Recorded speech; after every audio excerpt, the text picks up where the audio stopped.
Francis മാർപ്പാപ്പയുടെ വിയോഗത്തിൽ കൃഷിമന്ത്രി പി പ്രസാദ് അനുശോചനം രേഖപ്പെടുത്തി.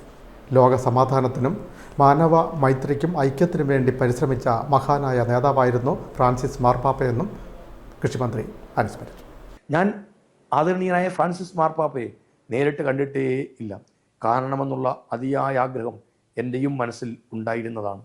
അദ്ദേഹം രോഗപീഠയിൽ നിന്ന് വീണ്ടും ജീവിതത്തിൻ്റെ പച്ചപ്പുകളിലേക്ക് എത്തുമ്പോൾ മനസ്സുകൊണ്ട് എത്രയോ വീണ്ടും ആഗ്രഹിച്ചതാണ് അദ്ദേഹത്തെപ്പോയെന്ന് അടുത്ത് കാണണം എന്ന്.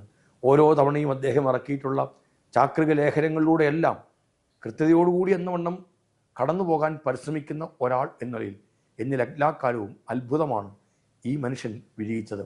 എന്നിൽ മാത്രമല്ല, ലോകത്തെല്ലാ പേരിലും അത്ഭുതങ്ങൾ വിരിയിച്ചു ഈ പച്ചയായ പാതിരി, ഈ പച്ചയായ പുരോഹിതൻ.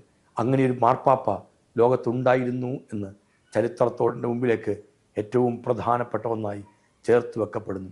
മനുഷ്യനെയും പ്രകൃതിയെയും ഹൃദയത്തിൽ ചേർത്ത് വെച്ചിരുന്ന ഒരു മനുഷ്യൻ, ദുർബലരുടെയും പാവപ്പെട്ടവരുടെയും പക്ഷം ചേർന്ന് അവരുടെ കണ്ണീരൊപ്പാൻ വേണ്ടി പ്രയത്നിക്കുകയും പ്രവർത്തിക്കുകയും ചെയ്ത ഒരു പുരോഹിതൻ.